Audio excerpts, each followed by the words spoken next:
अगर आपसे कोई पूछे कि इस दुनिया में सबसे पहले हज किसने किया तो शायद आप नहीं बता पाएंगे। दोस्तों, आपकी जानकारी के लिए बता दें, सऊदी अरब के मक्का शहर में काबा शरीफ की ताबीर तो आदम अलैहिस्सलाम के दौर में ही हो चुकी है। रिवायतों में मिलता है हमें कि जब अल्लाह ने हजरत आदम अलैहिस्सलाम को जन्नत से निकाल कर जमीन पर भेजा तो आदम अलैहिस्सलाम ने अल्लाह के हुक्म से पहाड़ों से पत्थर ला लाकर खाना काबा की ताबीर की। लेकिन उसके हजारों साल बाद जब हजरत नूह अलैहिस्सलाम के जमाने में जो भयंकर तूफान आया तो उस तूफान में काबा शरीफ का ढांचा भी ढह गया था। लेकिन इतने विशालकाय तूफान के बावजूद भी उस काबा शरीफ की बुनियाद बाकी रही। दोस्तों, आज से तकरीबन 4000 वर्ष पहले मक्का के अंदर कोई भी नहीं रहा करता था। फिर हजरत इब्राहीम अलैहिस्सलाम अल्लाह ताला के हुक्म से अपनी बीबी हजरत हाजरा और बेटे हजरत इस्माइल अलैहिस्सलाम को लेकर रवाना हो गए और इस मकाम पर पहुँचे जहाँ पर आज मक्का वाक़ है।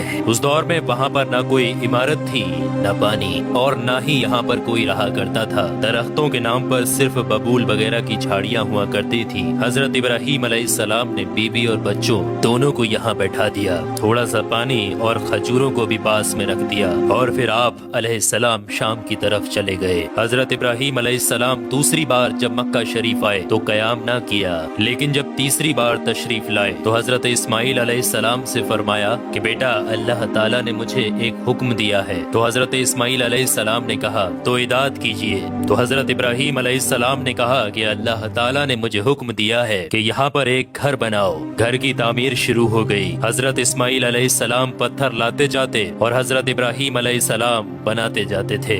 जब तामीर जरा बुलंद हो गई तो हजरत इस्माइल अलैहिस्सलाम एक पत्थर को उठा कर लाए जो कि हजरत इब्राहीम अलैहिस्सलाम उस पर खड़े होकर ताबीर कर रहे थे। यही मकाम इब्राहीम भी है। ये बाप बेटे दीवार को उठाते जाते थे और दुआ करते जाते थे, ऐ परवरदिगार, हमसे कबूल फरमा, तू सुनने और जानने वाला है। उन्होंने घर की तामीर न मिट्टी से की और न चूने से, बस पत्थर के ऊपर पत्थर रखते चले गए और ना ही छत बनाई और ना कोई उसका दरवाजा। और फिर बाद में अलग अलग जमाने में फिर बैतुल्लाह की तामीर हुई, कुरैश ने भी तामीर की और उनके बाद भी हुई। कहते हैं कि उस वक्त इस्माइल अलैहिस्सलाम की उम्र 20 वर्ष थी। हजरत इब्राहीम अलैहिस्सलाम ने बैतुल्लाह के पहलू में बकरियों का एक बाड़ा भी बना दिया था और इसके ऊपर पहलू की छत डाल दी थी। पहले बैतुल्लाह की जगह पर एक सुर्ख रंग का टीला था। अक्सर सैलाब इसे इधर उधर से काटता रहता था। जब हजरत इब्राहीम अलैहिस्सलाम ताबीर काबा से फारिग हुए तो हजरत इस्माइल अलैहिस्सलाम से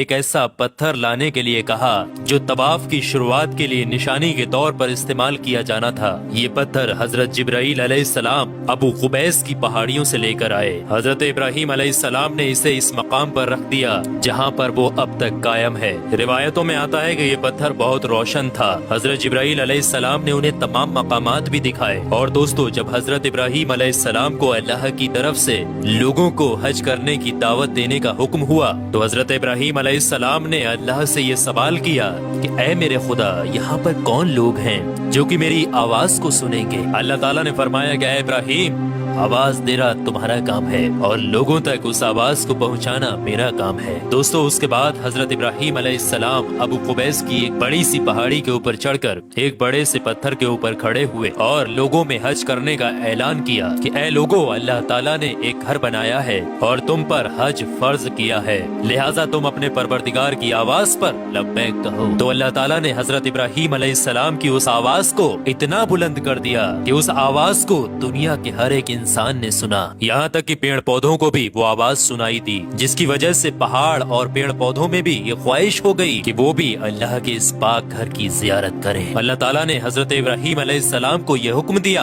कि वो इस घर को रुकू और सजदा करने वालों के लिए पाक और साफ रखें। उलमा इकराम के मुताबिक हजरत इब्राहीम अलैहिस्सलाम के इस ऐलान के बाद ही हज की शुरुआत हुई और सबसे पहला हज हजरत इब्राहीम अलैहिस्सलाम ने ही किया।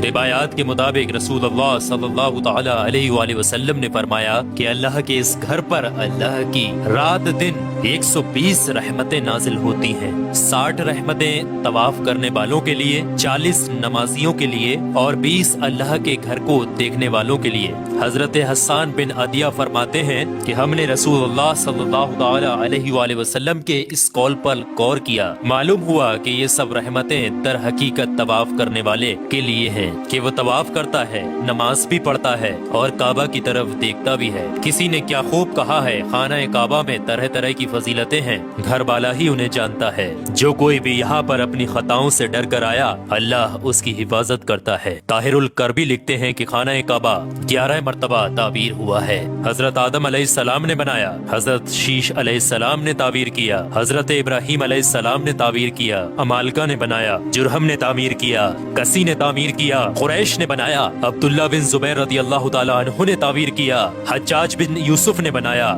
سلطان مراد نے تعبیر کیا جو کہ آل عثمان میں سے تھا۔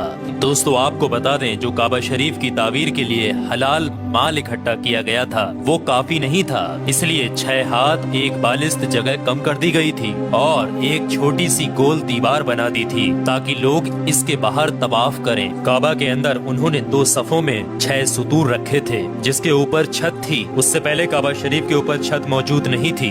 دروازہ ایک رکھا تھا، چھت کی بلندی 18 ہاتھ تھی۔ حضرت زبیر رضی اللہ تعالی عنہ نے کعبہ شریف کی چھت کی بلندی 27 ہاتھ رکھی تاکہ عرش کے مناسب ہو جائے۔ ایک دروازہ داخلے کے لیے اور ایک باہر جانے کے لیے بنایا، دونوں دروازے سطح زمین کے برابر تھے۔ دوستو آپ کو بتا دیں، جس دن کعبہ شریف کی تعمیر مکمل ہوئی وہ دن بہت عجیب تھا۔ اس دن بہت سارے غلام آزاد کیے گئے اور بہت سی بکریاں ذبح کی گئیں۔ تو دوستو اب آپ لوگوں کو سمجھ میں آ گیا ہوگا کہ کعبہ شریف کی تعمیر کس کس طریقے سے، کس کس وقت میں کس کس نے کی اور سب سے پہلا حج کس نے ادا کیا۔ تو کعبہ شریف سے جڑے ہوئے کچھ رہسیمئی چیزیں میں نے آپ کے ساتھ شیئر کی ہیں۔ اللہ سے دعا ہے کہ ہم تمام